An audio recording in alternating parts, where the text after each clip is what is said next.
All right, so I just went through replacing the cutter head on the WEN 6550 planer. I took everything apart to get to it. So basically, if you see over here, all the things are in pieces. So make sure, what I did is I bagged up all the bolts so I knew where they came from. If you don't, then you're going to have a mess. Not that that isn't a mess, but the what I had to take off was I had to start with, after that I had to start with taking the V-belt off. And how I did that is I took this bolt off here. All right, I'm sorry, I'm using my phone. And then this is actually a rod that you're going to have to use a punch to push that back so that you can move the motor. Moving the motor will allow you to take off the V-belt. It'll still be tight, but you can take it off at that point.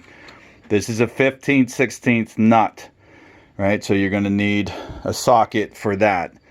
And then you're going to have to muscle this thing off here, right? And then you're going to have to take these 3 bolts out.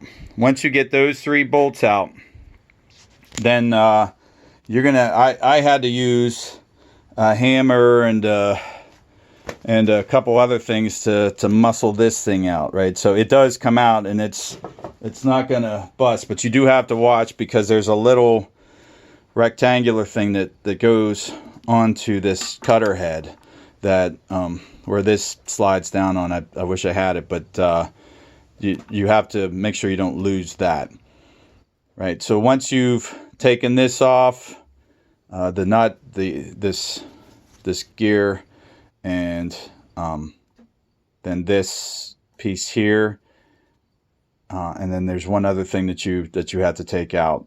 You can see that using the exploded view here.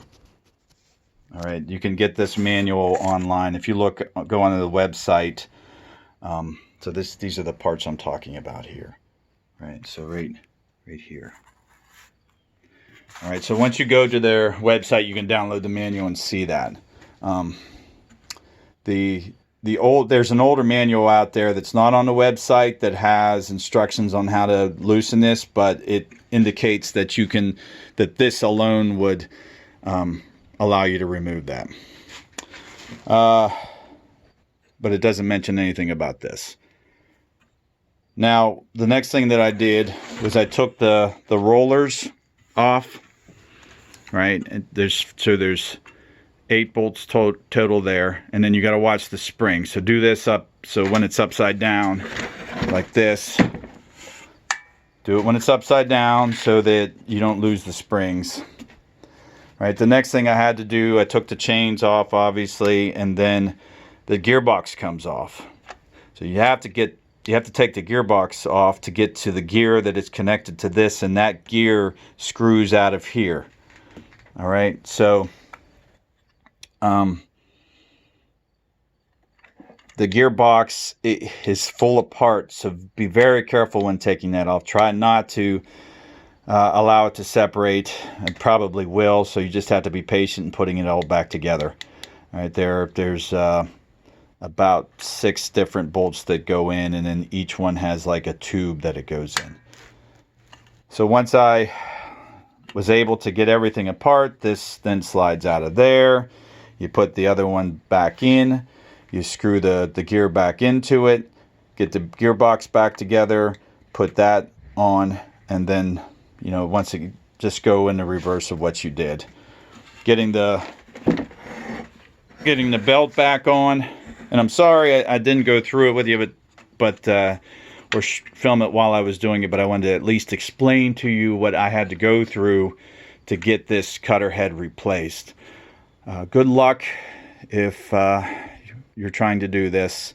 I didn't see any other videos out there, any other instructions. They told me to call somebody there. I mean, I suppose they could walk you through, but it is nice when you find a video that at least explains to you the different pieces you have to take out. I still have to put everything back together. I do know it works.